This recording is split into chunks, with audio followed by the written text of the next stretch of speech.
So guys welcome to video and blogs. मैं आपका host Shivansh Agarwal स्वागत करता हूं आपका अपने चैनल। आज हमारे सामने रखा है कैस्ट्रॉल का एक लाजवाब brand, that is Castrol power one ultimate, जो कैस्ट्रॉल एक्टिव स्कूटर का भी बाप है। इस वीडियो में मैं आपको इसका कंप्लीट रिव्यू दूंगा और कुछ लैब टेस्ट के बारे में बताऊंगा और उसका रिजल्ट भी बताऊंगा और ये भी बताऊंगा कि ये ऑयल किस स्कूटी में पड़ना चाहिए और क्यों पड़ना चाहिए। सो बने रहिए हमारे संग एंड तक। अगर हम इसका फ्रंट देखें तो हमें यहाँ पे लिखा हुआ मिलता है 5-in-1 फॉर्मूला। इसका मतलब हमें एक ही ऑयल के अंदर 5 बेनिफिट देखने को मिलते हैं, that is excellent acceleration, excellent protection, smooth riding, engine cooling, endurance performance. ये ऑयल को यूज करने के बाद हमारी स्कूटी की एक्सेलरेशन, प्रोटेक्शन और परफॉर्मेंस सब इंप्रूव हो जाता है। अब मैं आपको कुछ लैब टेस्ट के बारे में बताता हूँ। सबसे पहले ये ऑयल जो है और ऑयल्स के मुताबिक 2.2 सेकंड ज़्यादा जल्दी एक्सेलरेट होता है, मतलब स्पीड जो होता है 2.2 सेकंड ज़्यादा जल्दी पकड़ता है और ऑयल्स के मुताबिक। ये जो टेस्ट हुआ था ये हुआ था कावासाकी ZX636R पे, जहाँ पे कावासाकी को 5 किलोमीटर रन करा गया था, जहाँ पे 3-4 बाइक्स थी और सब में अलग अलग ऑयल पड़ा था। परंतु जिस कावासाकी में कैस्ट्रॉल पावर वन अल्टीमेट पड़ा था उन्हें 2.2 सेकंड ज़्यादा जल्दी एक्सेलरेट करा। फिर ये ऑयल आपकी स्कूटी को 50% मोर प्रोटेक्शन देता है और अदर ऑयल्स के मुताबिक।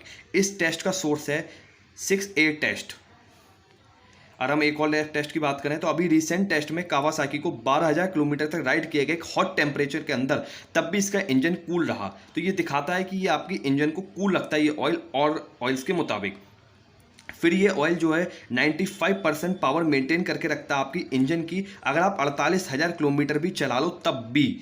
भाई साहब ये तो एक तरीके गदर की चीज़ हो गई। और इसका लैब टेस्ट था रिसेंट यामा क्रक्स को देखा गया था अंडर कंट्रोल्ड एनवायरनमेंट में चला के, जहाँ पे उसका जो पावर थी वो मेंटेन होके रही। अगर हम नीचे आते हैं तो यहाँ देखते हैं जो इसकी विस्कोसिटी है वो है 5W40। W से पहले वाला नंबर जो है वो कोल्ड टेम्परेचर को दिखाता है और W के बाद वाला हॉट टेम्परेचर को। तो और जो ऑयल्स आते हैं स्कूटी के लिए वो 10W30 ग्रेड में आते हैं, ये 5W40 है, विच मीन्स ये ऑयल उससे अच्छा ऑयल है 10W30 से। तो अगर आपका इंजन ठंडा पड़ा है या ठंड का मौसम है तो ये ऑयल जो होता है पतला हो जाता है और इंजन में तुरंत पहुंच के इंजन को स्टार्ट करता है। और गर्मी का माहौल है तो ये जो होता है गाढ़ा हो जाता है, कम से कम इंजन में पहुंचता है ताकि वो डैमेज ना हो। तो ये ऑयल जो होता है आपकी इंजन को पूरा प्रोटेक्ट करता है और सही टाइम पे सही जगह पहुंच के अपना काम करता है। फिर हम नीचे देखते हैं तो यहाँ पे लिखा हुआ BS6 रेडी, मतलब ये जो नई स्कूटी आ रही है BS6 नॉर्म्स पे, ये ऑयल उन स्कूटी के लिए बना है क्योंकि ये BS6 वाली जो टर्म्स एंड कंडीशंस है उसको पूरी तरीके से फुलफिल करता है और उसका इंजन जिस तरीके से डिज़ाइन है उस तरीके से इस ऑयल को भी डिज़ाइन किया गया है।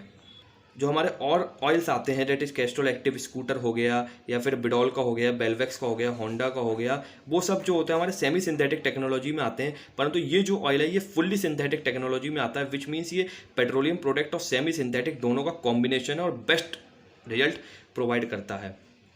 फिर ये 800 ml के पैक में आता है, जो आप लोगों को सबको पता होगा स्कूटी में 800 ml ही पड़ता है।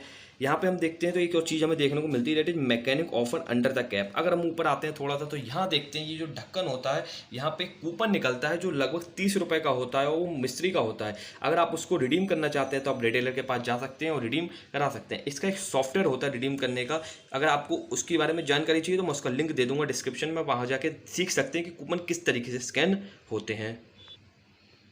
मैंने कंपनी के रिज्यूम में पढ़ा कि कंपनी जो होता है इसके संग गेयर ऑयल भी बहुत जल्दी लॉन्च करने वाली है, क्योंकि जो कैस्ट्रॉल एक्टिव स्कूटर आता है उसके संग गेयर ऑयल आता है, परंतु इस वाले पैक में, नए वाले पैक में अभी गेयर ऑयल नहीं आया पर बहुत जल्द लॉन्च होगा। इसका फ्रंट एक बार देख लीजिए आप, बहुत ही लाजवाब डिब्बा बनाया है। लोग उसके कलर को देख के ही एकदम इसको खरीदने लगते हैं और कैस्ट्रॉल का तो ब्रांड का नाम ही अलग है। पैक घुमाए एक बार तो यहाँ देखते हैं यहाँ पे इसका ग्रेड लिखा हुआ है। फिर अगर हम इसके उसकी बात करें तो यहाँ पे देखिए API SN और बिलो जैसे MA2 रिक्वायरमेंट है इसकी। ये देखिए इसके 5 फीचर्स जो मैंने आपको बताया वो यहाँ पे लिखे हुए हैं, या मैन्युफैक्चरर का सब कुछ लिखा हुआ है पीछे। हम इसके अगर मेन मुद्दे की बात करें तो इसके प्राइस की बात करें तो यहाँ पे MRP तो 474 है, परंतु जो मार्केट में जिस रेट में बिक रहा है उसका प्राइस है 400। हाँ, 400 रुपये में कोई बहुत अच्छा सौदा है। 400 रुपये में आपको 5 बेनिफिट देने वाला ऑयल भी तो मिल रहा है। फिर जो मेन सवाल आता है कि इस ऑयल को डालने के बाद हम कितने किलोमीटर को अपनी स्कूटी को रन कर सकते हैं। तो अगर कंपनी की माने तो आप इससे आराम से 3,000 किलोमीटर तक रन करके सर्विस करा सकते हैं। क्योंकि जो कैस्ट्रॉल एक्टिव स्कूटर जो है वो आप उसको 2,000 चलाएंगे, इसको आप 3,000 चला सकते हैं। फिर मैंने जैसे आपको प्रॉमिस किया था मैं आपको बताऊँगा कि ये ऑयल कौन सी स्कूटी में पड़ेगा और क्यों पड़ेगा।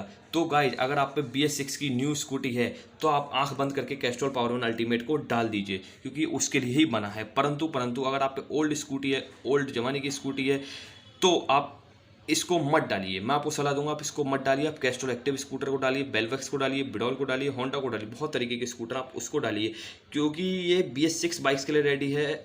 इसको डालने से कोई परेशानी तो नहीं होगी, परंतु आपको उतना एवरेज नहीं मिलेगा 3000 वाला, आपको कोई 2000 का मिलेगा। इससे बढ़िया आप कैस्ट्रॉल का ही एक्टिव स्कूटर डालिए। मैंने अभी पिछले 1 या 2 दिन पहले जो होता है एक वीडियो बनाई थी टॉप 5 ऑयल्स फॉर स्कूटी, जिसमें मैंने 5 ऑयल के बारे में अच्छा बताया है कि कौन सा ऑयल किस में पड़ेगा। अगर आपको उसके बारे में जानकारी चाहिए तो मैं उसका लिंक भी डिस्क्रिप्शन में डाल दूंगा। सो गाइज ये सब कुछ था कैस्ट्रॉल पावर 1 अल्टीमेट के बारे में। तो गाइज अगर आपको वीडियो अच्छी लगी हो तो प्लीज़ वीडियो को लाइक करिए, कमेंट करिए और शेयर करिए, ताकि सब लोगों को सही नॉलेज मिल सके। और चैनल को भी सब्सक्राइब करिए ताकि मैं आपसे जुड़ा रहूँ। जय हिंद गाइज।